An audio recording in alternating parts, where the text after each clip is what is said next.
the cover-up of Biden's decline, it just keeps getting, I don't know. On the one hand, it's outrageous. On the other hand, this is exactly what we thought all along. We did whole shows here where we talked about Obama's third term, the shadow presidency of advisors. Now, maybe the only detail that's new or interesting is perhaps some of these Biden advisors who weren't necessarily calling the shots under Obama were actually enjoying the fact that they got to call shots under Biden and therefore, or in place of Biden, and therefore they didn't even want perhaps the steadier hands in the Democrat Party, the more cunning minds involved, which would explain a lot of Biden policy. So we'll get into all that. Now, before we dive into that, though, first I'll just tell you, yeah, I was over the Memorial Day weekend. I did do some reflection on this. I know you all did too, about what that weekend is for, why we take the time. Yes, it is about, first and foremost, the sacrifices made by those who served. And it is an opportunity to be with family, to be with friends, but also to think about that. And I was just having a particularly, and I tell you this because I want you to perhaps just enjoy your day a little bit more. I was having a pretty, just a lovely weekend with my family. And I was walking with my dog, Ginger. And I thought to myself, I love my wife. I love my new beautiful baby. Love this job. A great family. I was feeling really blessed, and I was taking a moment to think about that, and also thinking about those who gave so much. But as I was walking down the street and feeling like things were going really well, I don't know how to say this other than out of nowhere, I had to sprint. I mean, full on sprint. I had the dog with me. I had to sprint home and rush to the bathroom, where I spent basically the next 48 hours. At one point, I actually had a pillow on the floor and brought a little blanket because I was like, you know what? I'm not even going to pretend like I'm going to leave this little space. I talked to my docs. I think it's probably some kind of like a norovirus or an astrovirus or one of these things. But I'll just tell you, enjoy. If you're healthy, you got a great family, you're having a good day, enjoy it.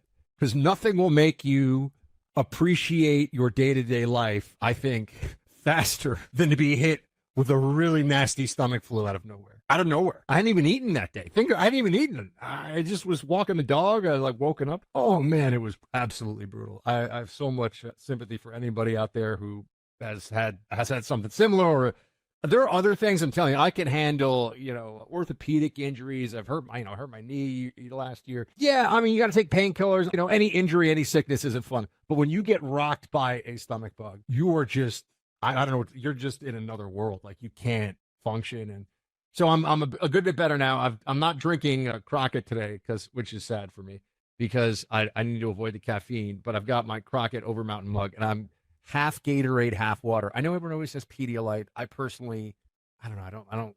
I like half Gatorade, half water.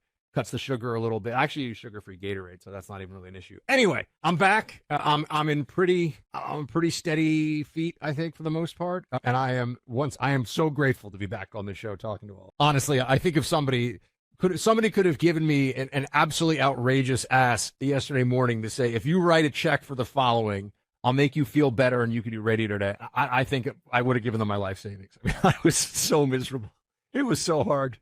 Man, it was rough. Anyway, so enjoy your day. If you are healthy, if you're stuck in traffic, if you've got, you and your wife or you and your husband had a little bit of a squabble, or one of your kids is talking back, or someone's being annoying at work. Yeah, those are all frustrating things.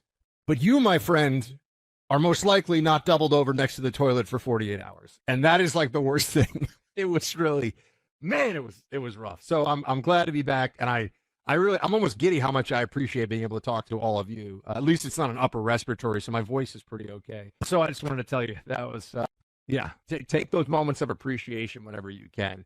I forget who's accredited with this, but it's so true. And I really was feeling this last couple of days. The healthy person has 1,000 wants. The sick person has one. And when you are in rough shape, and I know people say, oh, but you knew you're going to get better. Yeah, I'm not, this wasn't stage 4 cancer. I understand. I'm just saying, in the moment when you are really miserable and it's all you can think about. So if you are healthy today, I'm just telling you, just take a moment to be like, wow. And I don't even mean perfect health, right? Not like your knee hurts or something, whatever.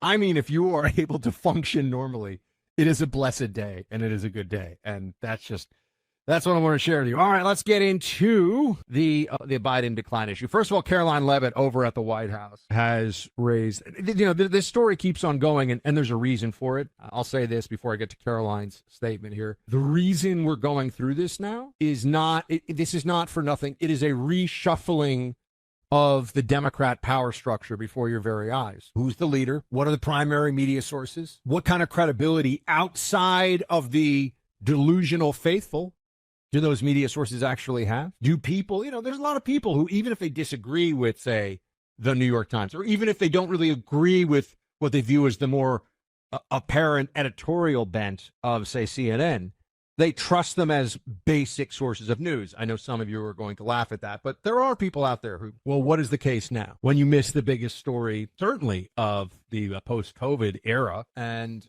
in presidential politics, I don't think there's been a bigger presidential scandal than this. You'd have to go back way deep in history. And people who say, oh, but what about Woodrow Wilson? Or, oh, what about FDR? Not even close to this level, because it was actually hidden. That's the huge difference, right? It's one thing when you can tell everybody, oh, the president's fine, and they have no way of knowing.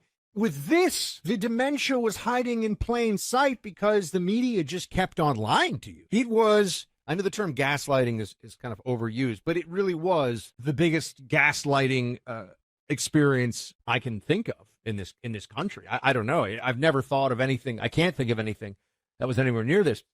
And then we have to ask some questions like, well, what about the legality of what was done? It's not okay to have a president who can't function and then have people around him making decisions that are presidential prerogative. That's not okay. It's not like, oh, yeah, whoopsie. No, there needs to be accountability for this. And this is what Caroline Leavitt, this is Cut 11, was talking about at the White House. Play it. We do. We need those answers. And we can get them because the people in charge now have the ability to, if they want, put people under oath before Congress. This should be something that we get to the bottom of. This is not fighting the last war, fighting the last election. This is, what did these people do? And how did they get away with it to the degree that they did? Part of the challenge here, I think, is that for all of us who saw this for what it was, there's a bit of a, yeah, we already know. With all of you know, I know, we talked about it. Clay and I talked about this every day for years, pretty much. We knew the decline was there. We knew that the Biden advisors, we can go back and pull. I don't want to bore you.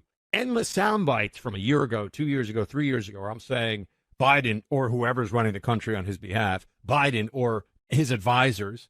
In fact, my argument for why they would push Biden as far as they did in the election, and of course he was supposed to be their reelection candidate, my argument for it all along was that it really wasn't Biden making the decisions. It was the apparatus, term that I use for this pretty frequently. So I went into the 2024 election with a baseline assumption that Biden has severe cognitive decline. It is so obvious that he has people around him who are the ones pushing all the policies, doing all the actual decision-making for things that affect the country. And then after years of talking about this, they lose this election, and they lose in part because of the disastrous debate and then putting Kamala forward. And then they turn around and they say to us, wow, look what we discovered. Look what you discovered. I'll be honest with you. I'm always honest with you, but I'll just say it. A lot of the people that were involved in this on the journalism, so-called journalism side, they shouldn't work in this industry. They should go do something else. It is, in fact, okay for somebody who has been working in propaganda at CNN or to go find something else that is more suitable to their skill set. Because it's definitely not finding facts and speaking truth to power. I mean, if you can't get fired for this, or rather, if you can continue on and have a media career where your whole thing is not, you're not like a stand-up comedian or something, your whole reason for existing, for getting up and doing what you do, is because you're, without fear or favor, finding facts and providing them to the public. That is a total lie.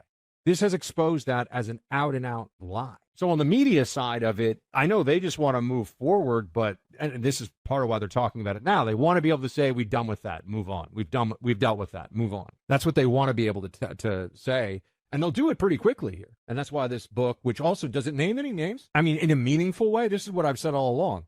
How can you have accountability when it's just anonymous sources telling the story that we all knew all along? This is why we're not having Tapper on the show. I don't need to hear it.